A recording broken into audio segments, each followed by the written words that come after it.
போதைப் பொருள் வருது உள்ளங்கிறாங்களே, அந்த பார்டர்ல வருதுங்கிறது வழக்குல தாங்க விஜயபாஸ்கர் மீது ரைடு விட்டது இதே பாஜக.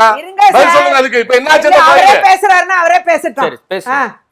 விஜயபாஸ்கர் மீது உள்ள வழக்கு என்னாச்சு சொல்லுங்க. பேசுங்க, நீங்களே பேசுங்க. முழு நேரமும் நீங்களே பேசுங்க. நீங்க தான் பேசிட்டு இருக்கீங்க. நீங்க மட்டும் என்ன? நீங்க பார்டர்ல வருதுங்கறாங்க. வழியில வருது, ரயில்ல வருது, அதுல வருது, இதுல வருது. ஸ்டேட் இன்டெலிஜென்ஸ் என்னங்க பண்ணிட்டு இருக்கு? மாநில உளவுத்துறை என்ன செய்யுது?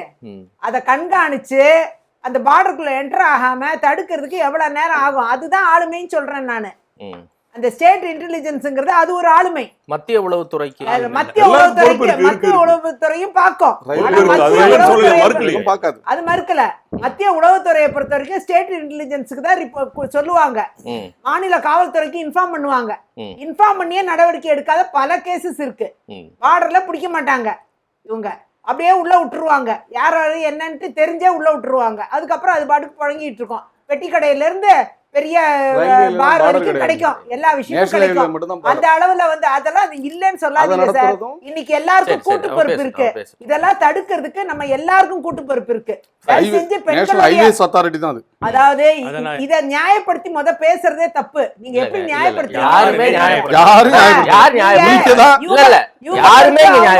அதாவது நியாயப்படுத்தவே கூடாது. எல்லார் வீட்லயும் பொம்பளை பிள்ளைங்க இருக்கு, எல்லார் வீட்லயும் தாய் நீங்க ஒரு பெண்ணா இருந்துட்டு பேசாதீங்க. அதுக்காக தான் நம்ம எல்லாரும் பெத்தவங்க. அதனால பெத்தவங்க வயிறு எரியுதுங்க. பாஜகவுல இருந்து பெண்களை பாதுகாக்கணும். பாஜக பெண்கள் போட்ட காணொளி காட்சி அதெல்லாம் நீங்க பேசாதீங்க. நான் பாஜகல தான் இருக்கேன். அப்ப என்ன இழிவுபடுத்துறீங்க? போனதுனால உங்களுக்கு இன்னும் தெரியல. அதிகம் வரும். பின்னாடி காலங்கள்ல தான அது வரும். செஞ்சா எல்லாம் பேசாதீங்க. உங்க வீட்லயும் பொம்பளைங்க இருக்காங்க. எல்லார் வீட்லயும் இருக்காங்க.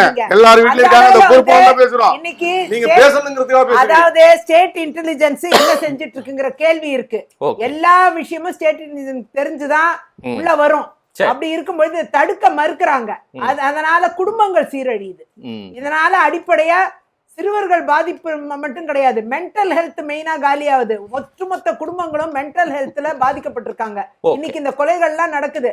வெளி மாநிலத்தவர் குடும்பத்தோட அழிக்கப்பட்டாங்க சென்னையில. அது சென்னை ரொம்ப சேஃபான நகரம். சென்னையில் தான் நடந்துச்சு. இன்னைக்கு குடும்பத்தோட அழிக்கப்பட்டாங்க. ரொம்ப பெருமையா சொன்னாங்க சென்னையை பத்தி. அதனால சென்னையில் தான் இந்த சம்பவம் நடந்துச்சு. அதை மறந்துட்டாங்க. இப்ப சில வாரங்களுக்கு முன்னாடி தான் நடந்தது. அப்படி பீகார் மாநிலத்தோட இருந்தாலும் பீகார் மாநிலத்தோட கொலை பண்ணிடலாமா? இல்ல நியாயம் இருக்கா? இல்ல கேக்குறேன். பீகார் மாநிலத்தோட கொலை பண்ணிடலாம். நாங்க நேர்ல ஒரிசா மாநிலத்தோட கொலை பண்ணிடலாம்.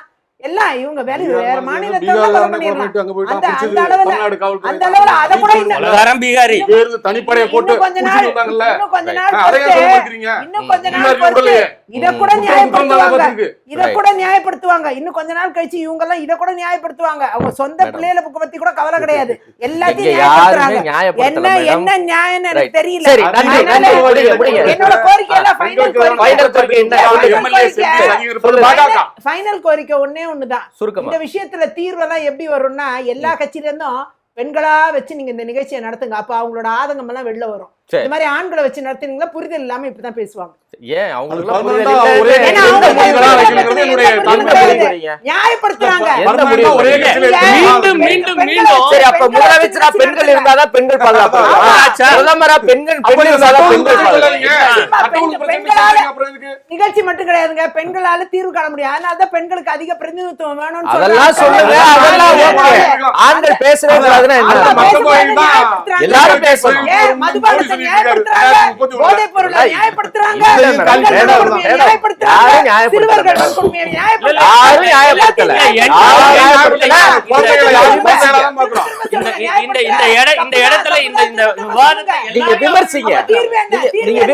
நீங்க விமர்சிங்க, யாரும் நியாயப்படுத்தல. தீர்வு என்ன? ஏன் தீர்வு வரல? அத கேளுங்க. அதுக்கு உங்களுக்கு உரிமை இருக்கு. ஏன் தீர்வு வரல? யாரும் நியாயப்படுத்தல. உடனே உத்தரப்பிரதேசம், தமிழ்நாட்டுக்கு என்ன? தமிழ்நாட்டுல நன்றி மேடம், நன்றி. திருப்பி கேக்குறேன்.